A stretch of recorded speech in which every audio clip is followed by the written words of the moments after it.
Hey, what's going on, guys? So today I want to talk about car keys and Faraday boxes. Okay, in this case it's a Faraday bag.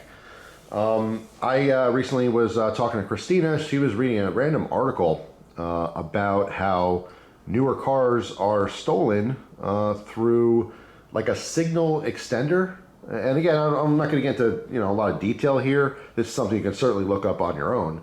But if you have a newer car that has keyless entry, which I do now with the Dodge Challenger, there's keyless entry, so there's a computer chip in here that the car reads. It allows me to, basically I just keep these in my pocket, and when I go over to the car, I'm able to unlock it. I'm able to obviously start the car inside with the push button as long as the keys are close by.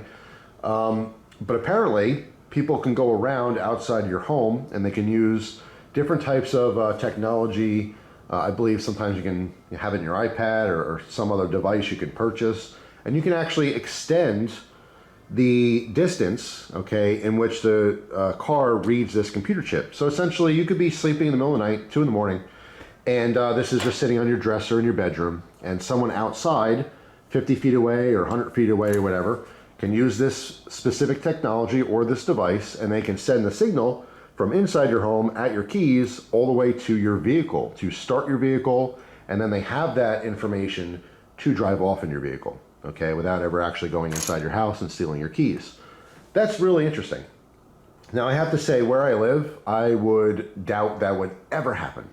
I really doubt it. There hasn't been a car theft, like a traditional car theft, whether you're jimmying the door open or breaking a window, whatever, in my area in 20 plus years. It doesn't mean it doesn't happen or can't happen, but generally speaking, when someone reports their car stolen, it's because their kid took it. We don't have as much car theft where I live, but you never know. When things change. Just because we haven't had it doesn't mean it can't happen. So to prevent this from happening, when you're home, you should store your keyless entry keys in a Faraday box, okay? So if you're not familiar, a Faraday box is basically a metal mesh of sorts, and you can look all this stuff up in great detail. I'm not going to explain the whole thing, but basically all it does is it blocks electronic signals from coming in and out, okay? So basically if I have my keyless entry inside this bag, all right, this folds over, Velcro shut, so the keys are straight in there. And so now the signal that's inside that computer chip cannot escape the bag, and the outside source cannot read it through the bag, okay? So there's no transfer of electronic signals. Now, people use, those like RFID readers to take people's information on credit cards and stuff, and they make basically like Faraday everything. They make Faraday wallets, they make card holders and stuff. So like, there's some technology where someone can walk past you at the mall and, they could read the credit card information off your wallet without touching it. They just walk by you and that's it. It picks up that information, right? So like there's wallets that are built out of this fine mesh, and apparently like, if you wrap your credit cards in tinfoil, it's supposed to prevent that, but obviously it's not very convenient and looks strange. It makes you look like a weirdo, I guess, if you have to take your credit card out and unwrap it like your lunch.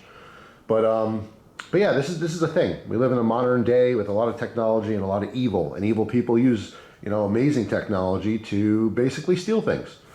So although extremely rare, and I really don't think it would ever be an issue, I am storing my keys in a Faraday bag just in case. In fact, I got this Faraday bag, I want to say from a very early battle box. I didn't buy this. This definitely came in a monthly club, and I want to lean, some of you guys might even know more than I do because there's been so many boxes, but if you remember, I'm pretty sure I got this in a very, very early on box from them. But it's really interesting. There's a couple extra pockets in front here. You can put like cards with information on it to let you know what's in the bag, whatever. People sometimes they'll put, besides their cell phone, besides their keys, they'll put their cell phone. So same thing, information can't get picked up off your cell phone. I'm not saying you have to be paranoid and start putting all of your electronics in these Faraday cages, but I am making a video to give a heads up. If you live in an area that happens to have a little more crime, especially car theft, and you have a keyless entry vehicle, it might be something to consider. Now, this bag is inconvenient. It's just a pain to, get the keys in and out, with the Velcro and everything, and I don't have a great spot where I have my EDC stuff every day to put this big, bulky bag. So I actually went on Amazon, and I didn't purchase it yet, but I saw they make a ton of Faraday boxes. They're very nicely finished. They look like jewelry boxes. Some are leather wrapped, some are like carbon fiber look to it. It's probably fake carbon fiber, but they're nice, just little, simple boxes with a hinged lid, so you can, easily drop your keys in there. I'm probably going to get one of those. When I do, I'll certainly make a video on it. It has the exact same, metal mesh that's needed to block those signals, but it has a nice finished look, and you would never know. It just looks like a jewelry box or something. But some people do, keep their credit cards in there, and your keyless entry and stuff like that. So yeah, I would say that if this seems like, if you have a keyless entry vehicle, it might be worth looking this up on your own and figuring this out. It might be something you want to do. Like I said, I mean, maybe it's something you're not concerned with. I really shouldn't be concerned. I really shouldn't, specifically where I live. It happens to be a nice area, and there's just not a lot of that crime. But you never know. Better safe than sorry. Everything I do, all my preps, all the stuff that I work on and collect gear and, first aid things and wilderness survival stuff and food preps, and it's all for just in case, and that this continues with that theme of just in case. Am I going to need 40 pounds of dry rice for the apocalypse? Probably not. But hey, if the apocalypse shows up, it'd be real nice to have that rice, right? So if that one bad guy happens to walk by my house, it'd be really nice to be able to jam this signal so he doesn't drive off in my car. So yeah, I just wanted to touch upon the subject, maybe get your feedback. What do you guys think of it? I'm sure there's people out there watching the video that know way more about this stuff than I do. But I wanted to bring up the topic. That's the whole point. Bring up the topic. Is this something that you've seen that happens locally by you? Something you heard of? Something you never heard of?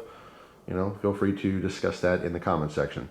So anyway, yes, so for now, I am using a Faraday bag to store my keys, and I will get a nice, finished box that'll fit in my little EDC setup, or, my stuff that I have my EDC, so every morning when I grab all my things, I can just, unhinge the box real quick, grab the keys. It's just simple. It's a pain in the butt to use this bag, but it's cool to have. I'm glad I do have it, and it's funny because this is something that sat in my closet for years now, and, finally getting some use on it. So that is all for now. Let me know in the comment section what you guys know about Faraday cages, and specifically, any kind of theft that's been in the news by you about, people stealing these, keyless entry vehicles because of that. So just interesting. So anyway, that's it. Hopefully you guys have a wonderful day, and I'll see you tomorrow with a brand new video. Thanks for watching, and take care.